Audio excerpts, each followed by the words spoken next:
ADGP MR Ajith കുമാറിനെതിരായ നടപടിയുടെ കാര്യത്തിൽ അവ്യക്തത തുടരുന്നു. ഇന്നലെ മുഖ്യമന്ത്രി DGPയെ കണ്ടതോടെ നടപടി ഉടനെന്ന് സൂചനകൾ വന്നെങ്കിലും ഇക്കാര്യത്തിൽ വ്യക്തതയായിട്ടില്ല. RSS നേതാക്കളുമായിട്ടുള്ള അജിത് കുമാറിന്റെ കൂടിക്കാഴ്ചയിൽ CPIക്ക് കടുത്ത അതൃപ്തിയുണ്ട്. വിഷയത്തിൽ CPMനുള്ളിലും അതൃപ്തി പുകയുന്നുണ്ട്. പ്രതിപക്ഷവും നിലപാട് കടുപ്പിക്കുന്നതിനാൽ സർക്കാർ പ്രതിരോധത്തിലാണ്. ഡാൻ കുര്യന്റെ റിപ്പോർട്ട് കാണാം.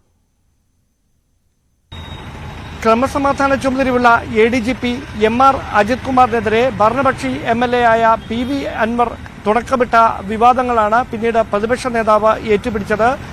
RSS ജനറൽ സെക്രട്ടറിയുമായി അദ്ദേഹം രഹസ്യ കൂടിക്കാഴ്ച നടത്തിയെന്നായിരുന്നു വിമർശനം. ഇത് മുഖ്യമന്ത്രിക്ക് വേണ്ടിയിട്ടാണ് ഈ കൂടിക്കാഴ്ച നടത്തിയതെന്നുകൂടി പ്രതിപക്ഷ നേതാവ് ആരോപണം ഉന്നയിച്ചിരുന്നു. അതിനു പിന്നാലെയാണ് സ്വർണ്ണക്കടത്ത് കേസുമായി ബന്ധപ്പെട്ട് സ്വപ്ന സുരേഷിനെയും സന്ദീപ് നായർ ഉൾപ്പെടെയുള്ള മറ്റ് സഹപ്രതികളെയും ഇവിടെ നിന്ന് ബംഗളൂരുവിലേക്ക് രക്ഷപ്പെടുത്തുന്നതിന് വേണ്ടി മുഖ്യമന്ത്രിയുടെ മുൻ പ്രിൻസിപ്പൽ സെക്രട്ടറി ആയിരുന്ന M ശിവശങ്കറിന് വഴി പറഞ്ഞു കൊടുത്തത്, അല്ലെങ്കിൽ കൃത്യമായി ബംഗളൂരുവിലേക്ക് സുരക്ഷിതമായി എത്തുന്നതിനുള്ള റൂട്ട് പറഞ്ഞു കൊടുത്തത് ക്രമസമാധാന ചുമതലയുള്ള നിലവിലെ ADGP MR അജിത് കുമാർ ആയിരുന്നുവെന്ന വിവരങ്ങൾ കൂടി കഴിഞ്ഞ ദിവസം പുറത്തു വന്നത്.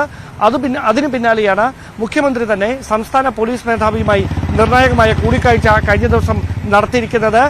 ക്രൈംബ്രാഞ്ച് ADGP H വെങ്കടേഷ് ഉൾപ്പെടെയുള്ള ഉദ്യോഗസ്ഥരും മുഖ്യമന്ത്രിയുമായി നടന്ന കൂടിക്കാഴ്ചയിൽ പങ്കെടുത്തതായാണ് വിവരം. എന്തായാലും MR അജിത് കുമാറിനെതിരായ വിമർശനങ്ങളും ആരോപണങ്ങളും ഒരു വശത്ത് ചൂടുപിടിക്കുമ്പോൾ ഇനിയങ്ങ് മൗനം തുടരാൻ ആവാത്ത സ്ഥിതിയിലാണ് ആഭ്യന്തര വകുപ്പ്. സ്വാഭാവികമായി മുഖ്യമന്ത്രിയുടെ ഓഫീസ് ഇക്കാര്യങ്ങൾ വിശദമായി തന്നെ നിരീക്ഷിക്കുന്നുണ്ട്.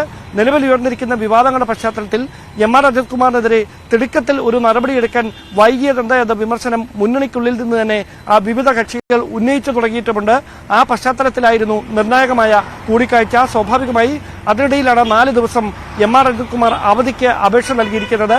അതിന് കാരണം വ്യക്തിപരമാണ് എന്ന് പറയുമ്പോഴും ഇപ്പോഴുണ്ടായിരിക്കുന്ന വിവാദങ്ങളുമായി അതിന് ബന്ധമുണ്ടോ എന്ന കാര്യത്തിൽ ഇനി സ്ഥിരീകരണം വരേണ്ടതുണ്ട്. എന്തായാലും അജിത് കുമാറിനെ സംരക്ഷിക്കുന്നത് മുഖ്യമന്ത്രിയാണ് എന്ന തരത്തിലുള്ള പ്രചാരണവുമായി പ്രതിപക്ഷം ശക്തമായി രംഗത്തെത്തിയിരിക്കുന്ന സാഹചര്യമാണ് നിലവിൽ.